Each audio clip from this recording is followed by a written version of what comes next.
Hello.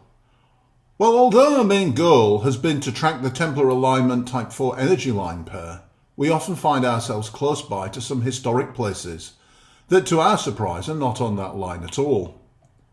So we often take a little time and visit anyway, Dowsing at the same time. And what we've found is that smaller village and parish churches almost always lie on small energy lines, and sometimes on small energy lines that cross within the church, Type 1 and Type 2 lines as per Rory Duff's classification. The more interesting locations, however, seem to be lying on vortexes of multiple pairs of Type 3 lines. These are usually 20-25 pace wide lines.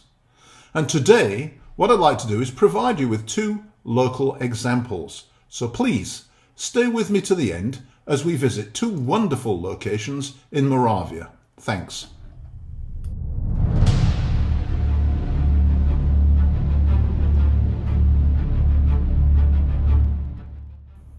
The first is the wonderful church of St. John of Napomuk on the edge of Zdar nad Sazavou, which lies on the border between Moravia and Bohemia. Known as Zelena Hora or Green Mountain, this unique church is the site of pilgrimage across the region and beyond.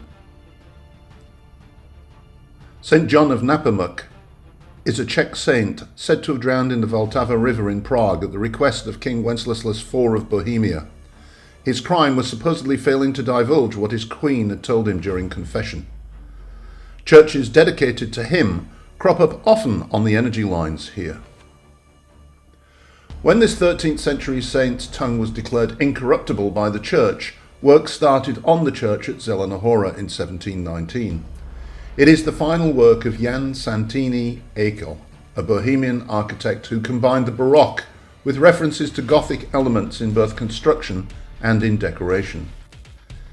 It is highly unusual, and according to Wikipedia, Santini's mathematical ratios in its architecture, which aimed at the creation of an independent spatial reality, with the number 5 being dominant in the layout and proportions of the church. Santini dealt with the project quite individually, departing from the traditional shapes of religious buildings. He melded an idea of a church dominated by the pattern of a star into an impressive form which received mixed contemporary reviews. One member of the Central Committee referred to the church as a visually mysterious phenomenon as late as 1886. The project was finished unusually quickly, possibly because of the strong cooperation between sponsoring churchmen and Santini and their shared expertise in symbology and the teaching of the Kabbalah. The church has a strange shape, and a 6-pointed star is seen in many locations despite the use of 5 in the architecture.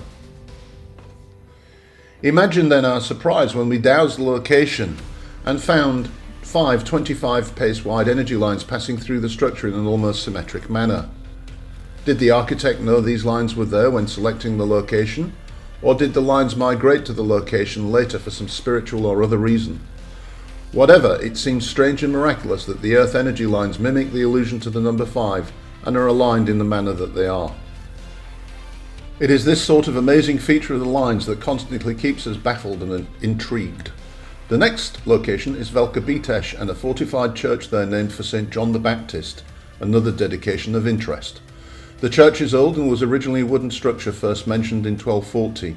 In the 13th century it was rebuilt in Romanesque style in stone, and a stone outer wall of defence was also constructed to better defend the local residents. It had a crypt and cemetery at one time filled with local gentry, and only a few tombstones remain now, along with some fragments of 16th century wall art. However, dowsing around the church showed that it too lies on a vortex of Type 3 lines, in this instance 3, that cross within the structure.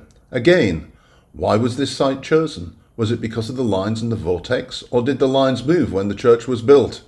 Even stranger is that the positive Templar line is just a few tens of meters away. So if they knew the lines were there, why didn't they pick a stronger and more dominant line? These are the sorts of mysteries we encounter in our dowsing activities.